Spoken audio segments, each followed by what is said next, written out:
ግብን ማሳካት ህይወትን የሚቀይረው ለቅጽበት ብቻ ነው። ይህ ስለመሻሻል ያለ የስሜት ግብረ መልስ ነው። ውጤቶቻችንን ማሻሻል እንደምንፈልግ እናስባለን።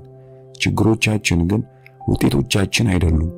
መቀየር ያለብን ሂደቱንና ስርዓቱን ነው። ምክንያቱም ችግሩን የሚፈጥሩት እነዚያ ነገሮች ናቸው። በውጤት ደረጃ ችግሮችን ብትቀርፍ መቅረፍ የምትችለው በጊዜያዊነት ብቻ ነው። ቀጣይነት ያለው ጥሩ ለውጥ ለማምጣት ከፈለግ ችግሮችን በሂደት ደረጃ መፍታት አለብህ። ግባቶችን አስተካክል፣ ውጤቶች ራሳቸውን ያስተካክላሉ። መጥፎ ልማዶችን መደጋገም ቀላል፣ ጥሩ ልማዶችን መያዝ ግን ከባድ የሚሆነው ለምንድን ነው? አንዳንድ ነገሮች በየዕለቱ ልማዶችን ከማሻሻል በዘለለ በህይወት ላይ የጎላ ሚና ሊኖራቸው ይችላል። ይሁን እንጂ በሚቀጥለው ዓመት በዚህ ሰዓትም ተመሳሳይ ነገር እያደረክ የመገኘት እድልህ ከፍተኛ ነው። ጥሩ ልማዶችን ከጥቂት ቀናት በላይ ይዞ መቀጠል ብዙውን ጊዜ ከባድ ይሆናል። ጥሩ ተነሳሽነትና የመረረ ቁርጠኝነት ቢኖረንም እውነታው የተለየ አይሆንም። ለምሳሌ የአካል ብቃት እንቅስቃሴዎች፣ ሜዲቴሽን፣ የምግብ ማብሰልና የመሳሰሉ ልማዶች ለአንድ ወይም ለሁለት ቀን በደስታ የሚደረጉ ናቸው። ከዚያ በኋላ ግን አሰልቺዎች ይሆናሉ። ልማዶች አንድ ጊዜ ከተተከሉ ግን ለዘላለም የሚኖሩ ይመስላሉ። በተለይ የማንፈልጋቸው ልማዶች ደግሞ በዚህ የተካኑ ናቸው። ምንም ያህል ጥረት ብናደርግ ነገሮችን ማሳደር፣ ረጅም ሰዓት ቴሌቪዥን ወይም ሶሻል ሚዲያ ላይ መጣድ፣ ማጨስና የመሳሰሉ ልማዶች ፈጽሞ የማይገረሰሱ ይመስላሉ። ልማዶችን መቀየር በሁለት ምክንያት ከባድ ነው። የመጀመሪያው የምንጥረው የተሳሳተውን ነገር ለመቀየር ነው። ሁለተኛው ልማዳችንን ለመቀየር የምንጥረው በተሳሳተ መንገድ ነው። በዚህ ምዕራፍ የመጀመሪያውን ነጥብ አነሳለሁ። በቀጣይ ምዕራፍ ደግሞ ሁለተኛውን ነጥብ እናያለን። የመጀመሪያው ስህተታችን ለመቀየር የምንጥረው መቀየር የሌለበትን ነገር መሆኑ ነው። የምንለውን ነገር ለመረዳት ለውጥ ሊመጣባቸው የሚችልባቸው 3 ደረጃዎች እንዳሉ እናስብ። ልክ እንደ ሽንኩርት ሽፋኖች ውሰዳቸው። የባህሪ ለውጥ ደረጃዎች፣ ማንነት፣ ሂደት፣ ውጤት። የመጀመሪያው ድርብ ውጤትህን መቀየር ነው። ይህ ደረጃ ውጤትህን በመቀየር ላይ የሚያተኩር ነው። ክብደት መቀነስ፣ መጽሐፍ ማሳተም፣ ውድድርን ማሸነፍ ወዘተ የምታስቀምጣቸው አብዛኞቹ ግቦች ከዚህ ደረጃ ጋር የሚያያዙ ናቸው። ሁለተኛው ድርብ ሂደትህን መቀየር ነው። ይህኛው ደረጃ ደግሞ ልማዶችህንና ስርዓትህን መቀየር ላይ የሚያተኩር ነው።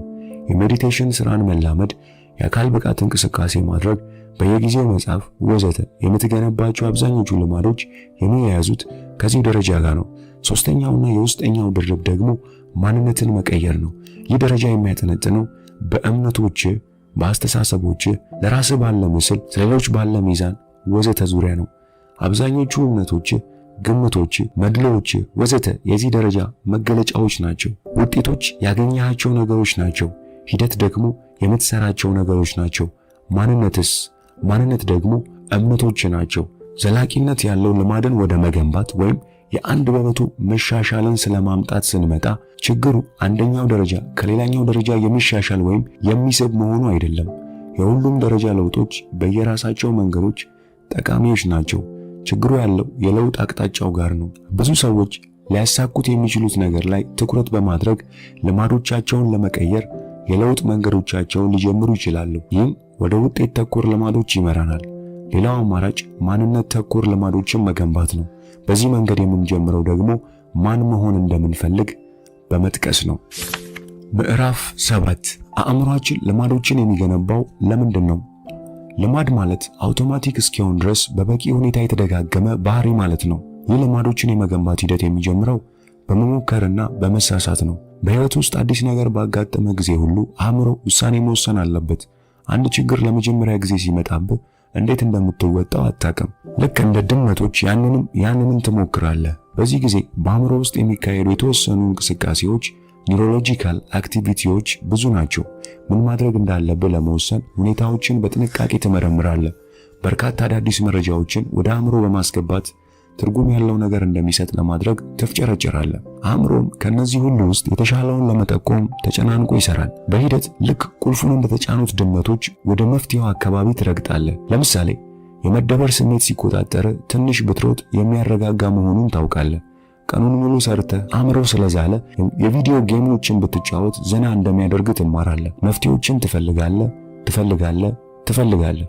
በስተመጨረሻም ሽልማትን ትቀበላለህ። ወዳልጠበቅከው ሽልማት ስትደርስ ለቀጣይ አቅጣጫ ስልትህን ታሻሽላለህ። አእምሮውም ከሽልማቱ በፊት የነበሩትን ሁኔታዎች ሁሉ ቦታ ማስያዝ ይጀምራል።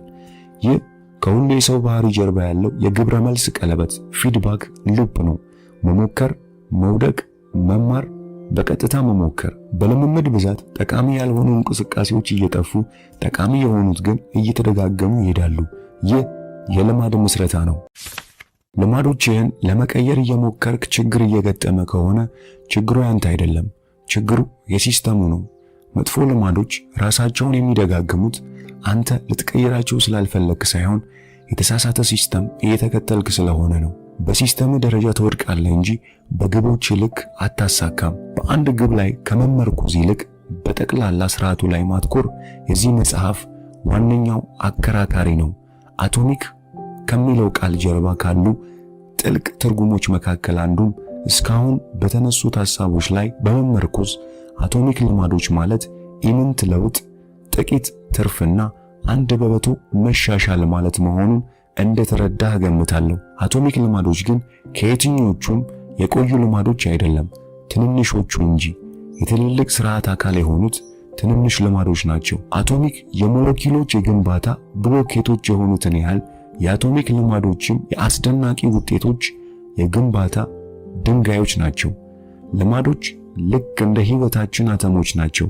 እያንዳንዳቸውም ለጠቅላላ መሻሻላችን የየራሳቸውን አስተዋጽኦ የሚያበረክቱ ጥቃቅን ክፍሎች ወይም ዩኒትስ ናቸው። በመጀመሪያ እይታ እነዚህ ጥቃቅን ድግግሞሾች ብዙም ለውጥ የሚፈጥሩ አይመስሉም። በሂደት ግን አንዳቸው ባንዳቸው ላይ እየተደራረቡ ይሄዱና ሲጀመሩ ካስከፈሉት ዋጋ በላይ የሚሆን ከፍተኛ ውጤት ያመጣሉ። ትናንሽ ነገር ግን ተአምር ፈጣሪዎች ናቸው። አቶሚክ ልማዶች የሚለው ሐረግ ትርጉም ይህ ነው። ትልቅ ለውጥን ማምጣት የሚችሉ የጥቃቅን መሻሻሎች ጥምረት። ቤት ውስጥ በጠረጴዛ ላይ አንድ የበረዶ ቁራጭ አስቀምጠሃል እንበል። ክፍልህ በጣም ቀዝቃዛ ነው። ትንፋሽ እንኳን ካፍ ሲወጣ ደመና መስሎ ይታያል። ከዚያ ጀምሮ ቀስ በቀስ ክፍልህ መሞቅ ጀመረች። 26 ዲግሪ፣ 27 ዲግሪ፣ 28። ፊት ለፊት የተቀመጠው የበረዶ ቁራጭ እስካሁን ምንም አልሆነም። 29 ዲግሪ፣ 30 ዲግሪ፣ 31 ዲግሪ። እስካሁንም ምንም አልተፈጠረም። ከዚያ 32 ዲግሪ። አሁን በረዶ መቅለጥ ጀመረ። አስቀድሞ ከነበረው ሙቀት ብዙም የጨመረ የማይመስለው የ1 ዲግሪ የሙቀት መጨመር ትልቅ ለውጥን አመጣች። ብዙውን ጊዜ ሁኔታ ቀያሪ ቅጽበቶች ቀደም ብለው የተሰሩ የብዙ ተግባራት ድምር ውጤቶች ናቸው። እነዚህ ተደራራቢ ቅድመ ተግባራት ዋናውን ለውጥ ለማምጣት የሚያስፈልገውን አቅም ይገነባሉ። ይህ ሁኔታ በሁሉም ቦታዎች የሚታይ ነገር ነው። ካንሰር የህይወት ዘመኑን 80% የሚያሳልፈው የማይታይ ሆኖ ነው። ከዚያ የሰውነትን አካል የሚቆጣጠረው ግን በወራት ውስጥ ነው። ሸምበቆም መሬት ለመሬት ስሮቹን በሚዘረጋባቸው 5 ዓመታት ውስጥ ብዙም አይታይም። ከዚያ ነው በ6 ዓመታት ውስጥ በአየር ላይ እስከ 90 ጫማ ድረስ ማደግ የሚቻለው። በተመሳሳይ ሁኔታ ልማዶችም የሆነ ወሳኝ ምዕራፍን አልፈን አዲስ ሁኔታ ውስጥ ገብተን እስክንገኝ ድረስ ምንም ለውጥ የሚፈጥሩ አይመስሉንም። ሳምንታትና ምናልባትም ወራት አካባቢ ለውጥ የማይመጣ መስሎ መታየቱ በጣም የሚያበሳጭ ነው። የትም የምትሄድ መስሎ አይሰማህም። ይህ የየትኛውም የድርቦሽ ድል መገለጫ ባህሪ ነው። ሁልጊዜም ትላልቅ ውጤቶች የሚመጡት ዘግይተው ነው። ዘላቂነት ያላቸውን ልማዶች መገንባት ከባድ ከሚያደርጉ መሰረታዊ ምክንያቶች መካከል አንደኛው ይህ ነው። ሰዎች ትናንሽ ለውጦችን ለማምጣት ይሞክሩና ውጤቱ ግን አልታይ ይላቸዋል። ከዚያም ለማቆም ይወስናሉ። ለአንድ ወር ያህል በየቀኑ ሮጥኩ እና ለምንድነው ሰውነቴ ላይ ለውጥ ያላየሁት ብለህ ልታስብ ትችላለህ። እንደዚህ አይነት አስተሳሰብ አንድ ጊዜ ከተቆጣጠረ ጥሩ ልማዶችን እየተውክ ለመሄድ ትመቻቻለህ። ትርጉም ያለው ለውጥ ለማምጣት ግን ልማዶችን ለረጅም ጊዜ ማቆየትና ጉብታውን ለማለፍ የሚያስችልህን አቅም ማጠራቀም አለብህ። ጥሩ ልማድ ለመገንባት ወይም መጥፎ ልማድ ለመተው ስትታገል ራስህን ብታገኘው የመሻሻል አቅም አጥተህ እንዳይመስልህ። ይልቁንም እንደዚህ የሚሆነው ገና የተዳፈነው ችሎታህን ጉብታ ስላላለፍክ ብቻ ነው። ጠንክሬ በሰራም ውጤት አላመጣውም አይነት አቤቱታ በረዶ ለምን በ26 በ27 ወይም በ28 ዲግሪ አልቀለጠም ብሎ ቅሬታ እንደማቅረብ ያለ ነው። ድካምህ አልባከነም፣ እየተጠራቀመ ነው እንጂ። ሁሉም ድካሞች ተደማምረው 32 ዲግሪ ላይ ውጤት ማምጣት ይጀምራሉና ትናንሽ ልማዶች ትልቅ ልዩነት ይፈጥራሉ። የአንድን ወሳኝ ቅጽበት ሚና ከፍ አድርጎ ማየትና በየቀኑ የሚደረጉ የጥቃቅን መሻሻሎችን ሚና ዝቅ አድርጎ ማየት ቀላል ነው። ብዙውን ጊዜ ትልቅ ስኬት ትልቅ ተግባርን እንደሚፈልግ አድርገን ራሳችንን እናሳምነዋለን። ክብደት መቀነስ ይሁን ትልቅ ቢዝነስ መገንባት፣ መጻፍም ይሁን ውድድር ማሸነፍ ወይም የትኛውም ሌላ ግብ ለማሳካት ሁሉም ሰው የሚያወራለት አይነት መሬት የሚያንቀጠቅጥ ትልቅ ነገርን መስራት እንዳለብን በማመን ራሳችንን እናስጨንቃለን። ጥቃቅን ነገሮችን በ1% ማሻሻል ግን የማንመኘውና ለእይታም የማይገባ ነገር ነው። ይህው አይነት የመሻሻል መንገድ ግን ከፍተኛ ውጤት የማምጣት አቅም አለው። በተለይ በረጅም ጊዜ ትንሽ ለውጥ በጊዜ ሂደት የምታመጣው ልዩነት አስደናቂ ነው። ሂሳባዊ ስሌቱ ይህን ይመስላል። ለአንድ ዓመት ሙሉ በቀን 1% እያሻሻለን ብንሄድ በዓመቱ መጨረሻ መጀመሪያ ከነበርንበት በ37% እንሻሻላለን። በተቃራኒው ደግሞ በቀን በ1% ወደ ታች እየሄድን ለአንድ ዓመት ከቆየን ወደ ዜሮ አካባቢ እንደርሳለን። በጥቂት ጅማሮ የተጀመረች ቀጣይነት ያላት ትንሽ መሻሻል ተጠራቅማ ታሪክ ትሰራለች። ልማዶች ራስን የማሻሻል ድርብ ወለዶች ኮምፓውንድ ኢንተረስትስ ናቸው። ልክ ገንዘብ በኮምፓውንድ ኢንተረስት ወይም በድርብርብ ወለድ ራሱን በሚያበዛበት መጠን የልማዶች ውጤትም በደጋገምናቸው መጠን ይበዛል።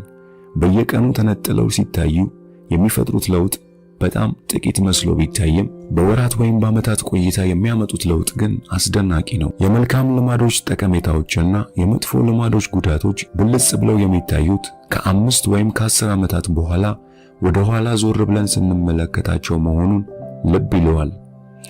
ይህንን ነገር በየቀኑ ህይወታችንን አንጥረን ለማየት ከባድ ነገር ሊሆን ይችላል። በዚህም የተነሳ እነዚያን አይነት ለውጦች መተውና መናቅ ይቀናናል።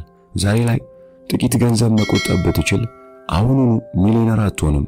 ለ3 ተከታታይ ቀናት ጂም ብትሰራ በአካል ቅርጽ ላይ ምንም ለውጥ አይከሰትም። ዛሬ ምሽት ፈረንሳይኛ ቋንቋ ለ3 ሰዓታት ብታጠና የቋንቋው ተናጋሪ አትሆንም። ጥቃቅን ለውጦችን ለማምጣት እንሞክራለን። የለውጡን ውጤት ቶሎ ማየት ስለማንችል ግን ወደ ቀደመው ነገራችን እንመለሳለን። መጥፎ ነገር ደግሞ ይህ የለውጥ ውጤት የሚታይበት ፍጥነት እጅግ ዘገምተኛ መሆን ለመጥፎ ልማዶች እንድንመቻች የሚያደርገን መሆኑ ነው። ዛሬ ምሽት ቤተሰቦችህን ተወት አድርገህ ስራ ላይ ብታሳልፍ ይረዱሃል። ስራህን የምትጨርስበትን ሰዓት ለነገ ብለህ ብታሳድረው ለዚህ የሚሆን ጊዜ ነገ ላይ አይጠፋም።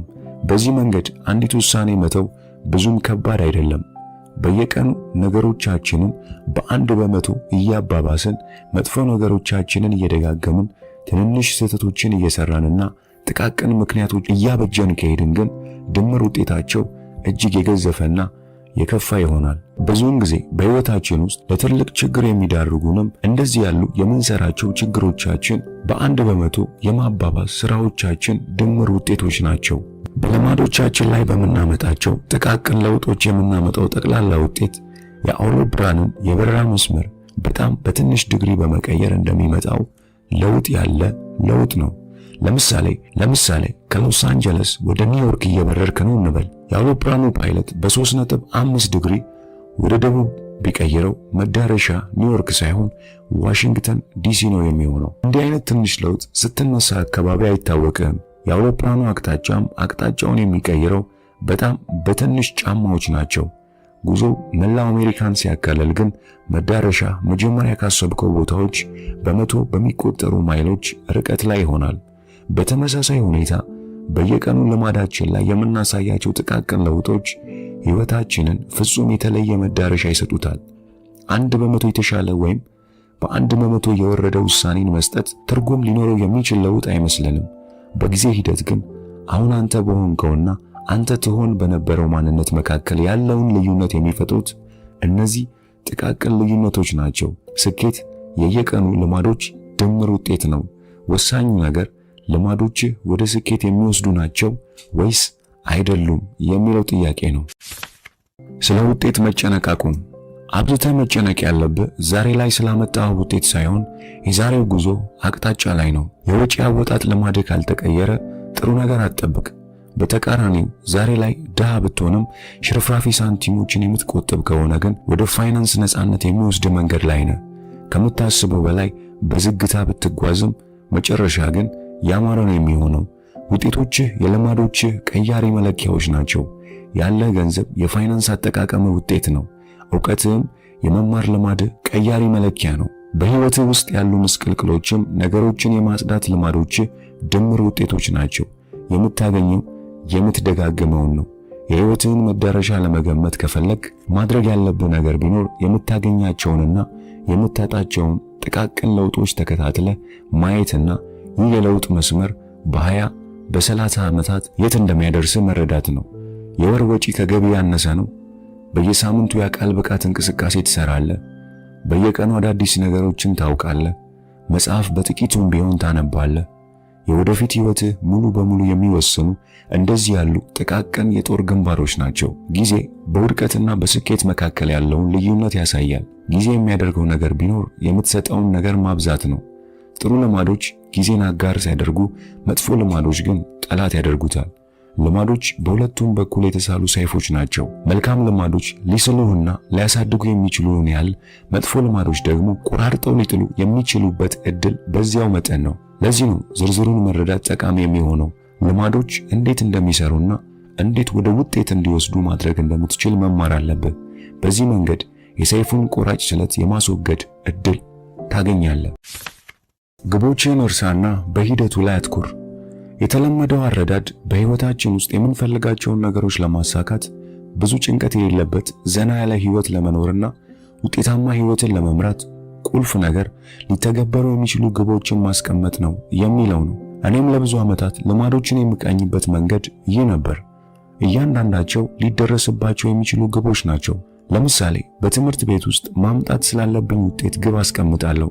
በቢዝነስ ውስጥ ላገኘው ስለምፈልገው ትርፍ፣ በጂም ቤት ላነሳው ስለምፈልገው ክብደት ወዘተ። እንደዚያ ነው። በተወሰኑት ውጤታማ መሆን የቻልኩ ቢሆንም በአብዛኞቹ ግን አልተሳካልኝም። በሂደት ያገኘሁት ውጤት ካስቀመጥኩት ግብ ጋር ያለው ግንኙነት ውስን መሆኑን ተረዳው። ከዚያ ይልቅ ያስቀመጥኳቸውን ውጤቶች ጨምሮ ሁሉም ነገሮች ቀጥተኛ ግንኙነት ያላቸው ከሲስተም ወይም ከሂደቱ ጋር እንደሆነ አወቅሁ። በስርዓታዊ ሂደት ወይም ሲስተምና በግቦች ጎልስ መካከል ያለው ልዩነት ምንድን ነው? ይህንን ልዩነት ለመጀመሪያ ጊዜ የተማርኩት ከዲልበት ኮሚክ ነበር። ግቦች ልታሳካቸው የምትፈልጋቸው ውጤቶች ናቸው። ስርዓታዊ ሂደቱ ግን ወደዚያ ውጤቶች የሚመራ ሂደት ነው። አሰልጣኝ ከሆንክ ምናልባት ግብህ ውድድሩን ማሸነፍ ሊሆን ይችላል። ሂደት ደግሞ ተጫዋቾችን የምትመለከትበት መንገድ ነው። ልምምድ የምትሰራበት መንገድ፣ ምክትል አሰልጣኞችን የምትጠቀምበት መንገድ ወዘተ ናቸው። ስራ ፈጣሪ ከሆንክ ግብህ ባለ ብዙ ሚሊዮን ዶላር ቢዝነስ መገንባት ሊሆን ይችላል። የምርትን ሐሳቦች የምትፈትንበት መንገድ፣ ሰራተኞችን የምትቀጥርበት ሁኔታ፣ የማርኬቲንግ ስራውን የምትመራበት መንገድ ወዘተ ደግሞ የሂደቱ አካል ይሆናል። ሙዚቀኛ ከሆንክ ደግሞ ግብህ አዲስ ሙዚቃ መስራት ሊሆን ይችላል። የምትሰራቸው ልምምዶች ብዛት፣ አስተያየቶችና ምክሮችን ተቀብለ የምትተገብርበት ሁኔታ ወዘተ ግን ሂደቶች ናቸው። አንድ ጥያቄ ደግሞ እናንሳ። ግቦችህን ሙሉ በሙሉ ወደ መተው ሂደቱ ላይ ብቻ ብታተኩር ውጤታማ መሆን ትችላለህ? ለምሳሌ አንተ የቅርጫት ኳስ አሰልጣኝ ብትሆንና ውድድሩን የማሸነፍ ግብህን ሙሉ በሙሉ ረስተህ ቡድንህን በየቀኑ የሚሰራው ተግባራዊ ስራ ላይ ብቻ ብታተኩር ውጤት ልታመጣ ትችላለህ? እኔ ልታመጣ እንደምትችል አስባለሁ። በየትኛውም ስፖርት ውስጥ ግቡ የተሻለ ውጤት ይዞ ማጠናቀቅ ነው። የውጤት ሰንጠረዥን እያዩ ሙሉ የጨዋታ ጊዜን ማሳለፍ ግን ትርጉም የለሽ ነው። ለውጤታማነት የሚያበቃው እውነተኛው መንገድ በየቀኑ ለመሻሻል መጣርና ልዩነት ማሳየት ነው። የ3 ጊዜ የሱፐር ቦል አሸናፊው ቢል ዋሽ እንዳለው ውጤት ለራሱ ይጨነቃል። ለሌሎች የህይወት ዘርፎችም እውነታው ይሄ ነው። የተሻለ ውጤት ማምጣት ከፈለክ ግቦችን መደርደር ችላ በልና ሂደቱ ላይ አትኩር። ምን ማለቴ ነው? ግቦች ምንም ጥቅም የላቸውም እያልኩ ነው? በፍጹም። ግቦች አቅጣጫን ለማስቀመጥ በጣም ጠቃሚ ነገሮች ናቸው። ለውጥ ለማምጣት በጣም የሚጠቅመን ግን ሂደት ነው። በቂ ስርዓት ሳትቀርጽ ያስቀመጥካቸው ግቦች ላይ ብቻ በማውጠንጠን ጊዜ ማሳለፍ ብዙ ችግሮችን ይፈጥራል። ምዕራፍ 4 ግቦችን የማስቀመጥ ችግር።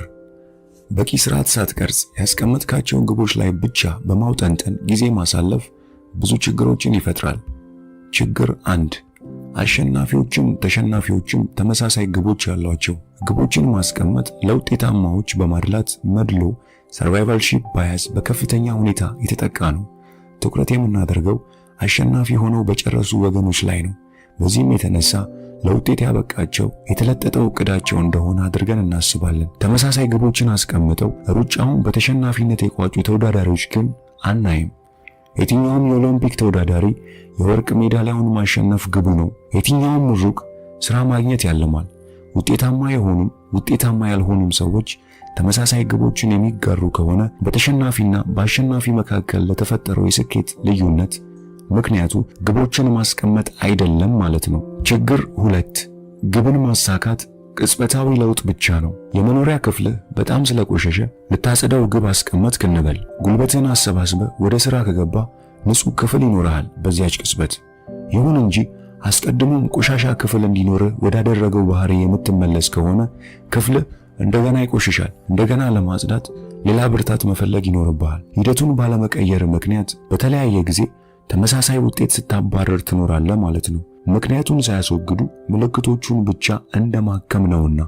ግብን ማሳካት ሕይወትን የሚቀይረው ለቅጽበት ብቻ ነው። ይህ ስለመሻሻል ያለ የስሜት ግብረ መልስ ነው።